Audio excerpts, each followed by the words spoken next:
to do it. Yeah. Welcome back, everybody.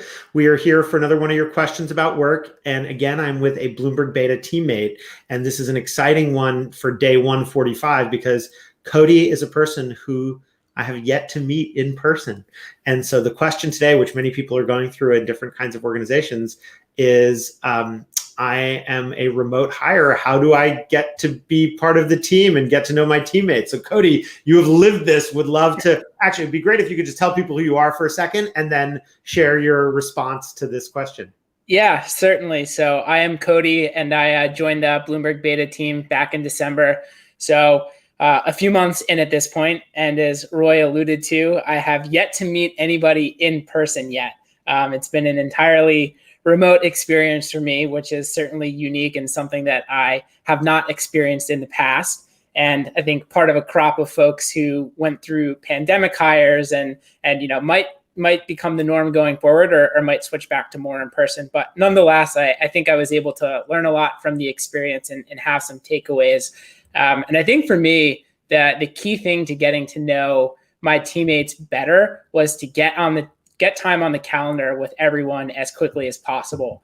It was super helpful for me to have one-on-ones with everyone on our team within the first 2 weeks and be able to put faces to names that, you only see pop up on Zoom calls for a few seconds at a time to get to know folks a little bit better, to understand how they think. And I think along with that as well, having team meetings and more specifically like team lunches or team activities early.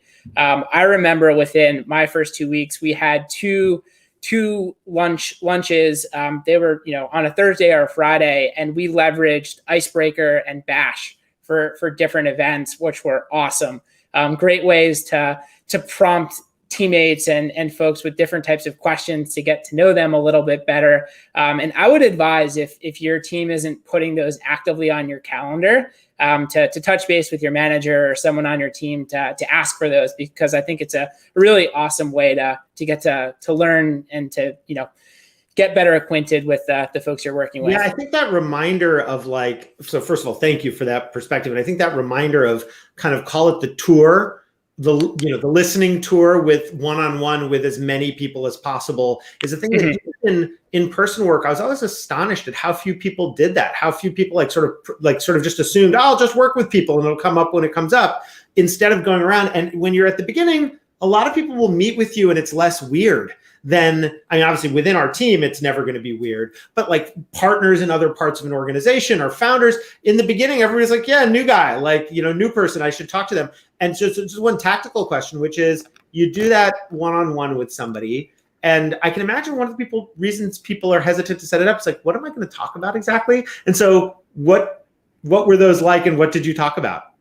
Yeah, that is always an interesting kind of thought heading into a meeting, especially if you have 45 minutes or an hour on a Zoom call scheduled and you think you might only have a few minutes worth of content. But I think, if you're able to just kind of develop some organic conversation, chatting about your background, your experience, what you're excited to work on or what you're diving into or learning over the first couple of days or weeks in your role, will just naturally segue into some deeper discussion. And then I always think it's interesting to just try and riff on folks' personal interests outside of work, and to get to know them as people a little bit better, which is always more difficult, I think, in a remote setting. Where, in person, there's just a lot more time if you're sitting next to folks over the course of days or weeks that you'll inadvertently learn what's going on in their personal lives, where it's much more difficult to gauge that in Zoom. So I think you have to be a bit more proactive in trying to pull that out of people. And folks are always excited to talk about things that they're interested in. So it's an easy way to keep a conversation. I'll just add one other thing, which is Cody has his Substack. His required Substack, not required, just joking, the Chomp, and just getting to know you through your writing was another really wonderful thing. And so as that becomes more common, I think just seeing what you're reading over the weekend, it's even when I don't have time to or choose to write back and say oh, Cody, that's cool that you're looking at that. It gives me this ambient awareness of who you are. And I think breaking down those barriers matters. And so that is today's not advice. And again, as a reminder for folks who may be joining us for the first time, this is not advice because we believe that advice is usually the other person's trying to tell you how to live their life and justify their opinions, or worse, live vicariously through you. This is just, one person's experience. And today I'm with our guest, Cody, and to be continued tomorrow. Thank you for, breaking the seal and joining for the first time here. Thanks, Roy. It's a pleasure.